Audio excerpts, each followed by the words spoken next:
Hey, what's up everyone? Welcome back to Drive Time. This is Steve. So in this video, I'm going to be reviewing the BN Link mini tank water heater. It can be used for two different things. You could either use it to supplement an existing hot water line that's getting too cold because of distance, or you could use it just as an addition to a place where you only have cold water. So think about something like maybe a factory bathroom, or maybe you've got some kind of a small building, cabin, maybe RV type situations it might work. Like in my house, the problem is hot water coming from my kitchen sink. I want to go do dishes, I turn this on, I have to wait 2 minutes. It's ridiculous. What's even worse is by the time I do get hot water, it's about 15 to 20 degrees colder than the water I get at the taps that are closer to the water heater. There's 30 feet between this and my hot water heater, and that's why this is the problem. So what I'm going to be doing in this video is I'm going to be installing the BN Link mini water heater. It's a 10-liter tank water heater. I'm going to put it under the sink and I'm going to use it to supplement the hot water that's coming from my hot water heater, mainly so that when I turn this on, I get hot water right away. Anyway, let's do a quick unbox so you can see what's inside the container. Okay, so there's not a lot in here. There's the tank itself. It comes with some plumber's tape. There's a little bushing there which goes on the overflow valve. This is your overflow valve. Or maybe I shouldn't call it overflow valve. It's more like pressure relief valve. There's a set of instructions. I put that somewhere else. The instructions are kind of, they're okay. Yeah, I would not recommend doing this if you're a complete beginner.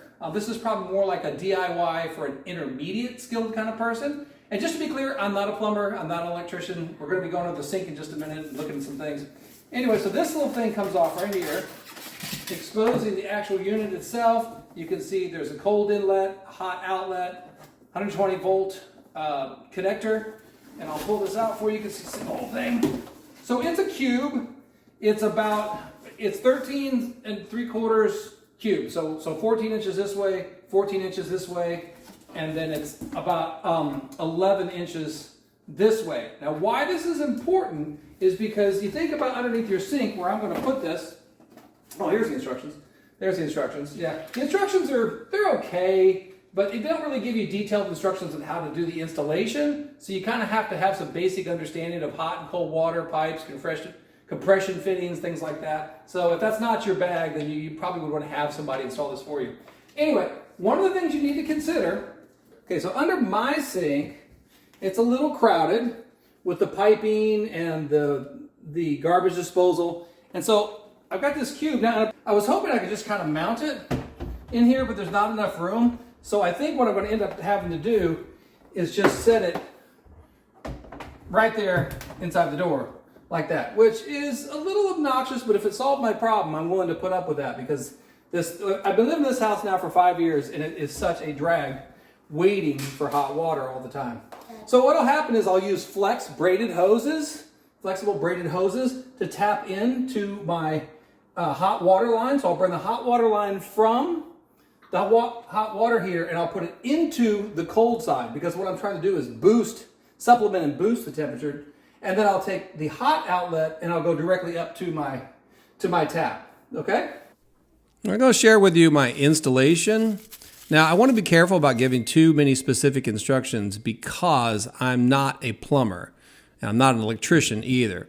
But these had 1/2 inch inside diameter connectors, so I had to get reducers because the connections I needed from my water heater and up to my sink were 1/4 inch inside diameter.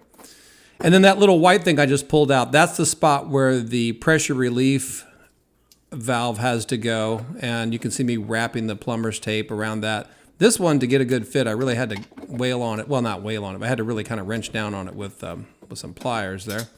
All right, now, just technically speaking, you're supposed to put another pipe off that pressure relief valve. I was just a little bit lazy at the time of filming.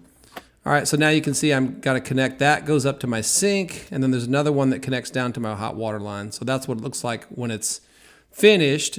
And then I still have the other side of the sink area to store things like soap and brushes and so forth like that. So that's kind of what it looks like with the two connectors on there. Again, supposed to have a pipe on that pressure relief valve. Also, a little thing about electrical, the trap I fell into, was I saw that outlet and I thought, oh great, I got electricity. I'll just put a double outlet there and I'll be all set. Well, I forgot that that's for the garbage disposal, which means it's switched. So I couldn't do that. I ended up having to put in my own outlet. Again, not an electrician, please consult one. And so now I have a dedicated outlet for the hot water heater.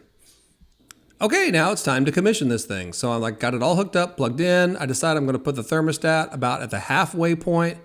I said, well, since the water in here is now room temperature, let me just time it. So I timed it. It took about 13, 14 seconds for it to get up to where the thermostat, clicked off. And I said, well, let's find out what the temperature is. So I measured that. And the temperature initially was about 130 degrees when it first came out, but then after about 30 seconds or so, it dropped down to about 123, which is absolutely perfect for me. Hey, so wrapping up, I really have enjoyed having the mini water heater now for, I guess, about a full week. One thing I just love now is I come to the sink, I turn on the hot water, within 2 seconds, it's hot. I mean, it's like no need to have to wait for it to kind of warm up. It's just like hot right away, which is great. And of course, you can adjust that with the adjustable dial. So it did pretty much everything it said it was going to do. I love the fact that it's probably saving me a lot of time, not to mention not wasting that 2 to 4 gallons of fresh water every time I turn on the sink before I get ready to wash dishes.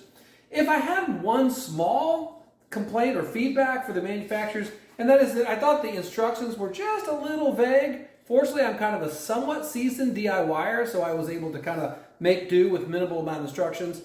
If you're a true beginner, this may not be the first task you want to pick off. You might want to get some help with it.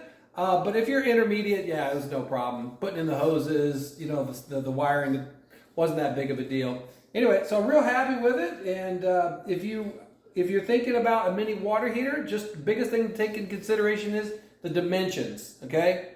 14 inches, 14 inches, 11 inches thick, okay? Because depending on how much space you got underneath your cabinets might affect whether that will even fit or not. All right, well, hey, thanks for watching my video. Hope that helped you out. See you next time.